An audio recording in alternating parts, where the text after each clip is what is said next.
One, two, three.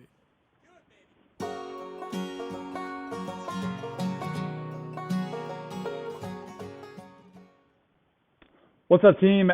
We know that a squared plus b squared equals c squared. We're all familiar with Pythagorean theorem, but please remember it only works with right triangles. It only works with right triangles.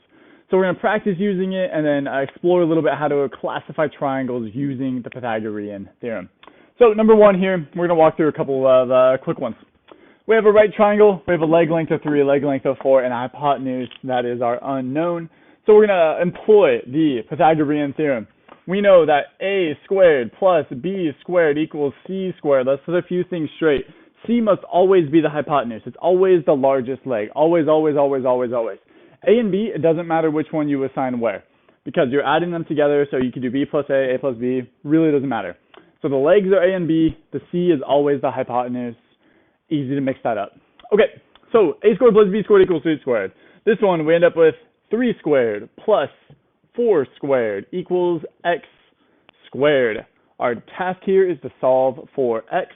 3 squared is 9, 4 squared is 16, x squared is x squared. 9 plus 16 is 25.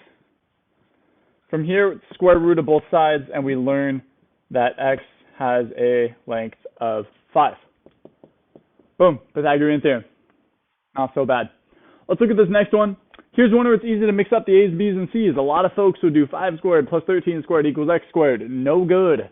So this one, it's 5 squared. We'll call that our a. Our b is the other leg. So it's going to be our x squared equals 13 squared.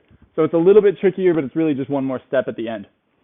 Okay, 5 squared, 25 plus x squared equals 13 squared, I believe, is 169. I'm going to subtract 25 from both sides. I guess this is the one step. It's not at the end. This is the one additional step that we need if the x is on the same side as the a's and b's. Subtract 25 from here, we end up with 144. Square root both sides, and we learn that x has a length of 12. Done. Boom. Okay, there's Pythagorean theorem in action. Let's explore a little bit now how we can use Pythagorean theorem to classify triangles. So these three, number 3, 4, and 5, these are all side lengths of right triangles. So this triangle has an a value of 15, a b value of 112, a c value of 113. I misspoke. These are not necessarily right triangles. That's our job to determine. Are they right triangles, are they acute triangles, or are they obtuse triangles? And we employ the Pythagorean theorem to figure it out. So let me show you how it works. So a value is 15, so we're going to do 15 squared plus 112 squared. I'll go grab my calculator. And then we're also going to do 113 squared. I'm not going to put an equal sign in here because I'm not convinced that they're equal. They're either going to be equal to one another or one side is going to be greater. So I'm going to reserve the symbol there for just a minute while I get things going here. So 15 squared, my calculator tells me that that is 225. 112 squared, I learn is 12,544, and then 113 squared is 12,769. Now I'm going to go ahead and add these two things up on the left-hand side, 225 plus 12,544, and I learn that the sum of the stuff on the left equals the stuff on the right. So it turns out a squared plus b squared equals c squared in this case, and we can then say that this is a right triangle, or these side lengths describe a right triangle because a squared plus b squared equals c squared. Okay, let's look at one a little bit different. Number 4, we're given 5, 8, and 10. We don't know what our a is, what our b is, what our c is, but we can put our thinking caps on because earlier we identified the longest leg as our c value. So in this case, c is 10, and a and b, doesn't matter which one's which is kind of nice. So let's explore. 5 squared is 25, 8 squared is 64, and 10 squared is 100. We're going to see, is one side bigger than the other, or are they equal? 25 plus 64. Let's see, that's going to be 89? 89. This side is 89. This side is 100. 100 is definitely bigger.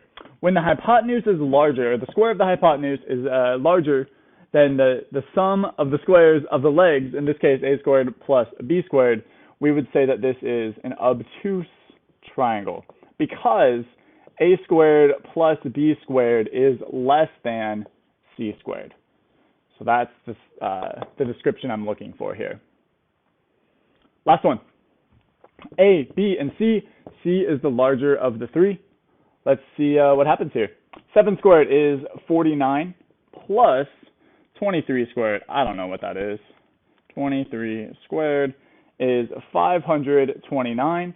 And then 24 squared is 576. Again, I'm not putting a symbol in here yet. I'm going to figure out what symbol should go there. So I'm going to add up 49 plus 529 and get 578, and then 576 is still on this side. So this time our a squared plus b squared is larger than our c squared.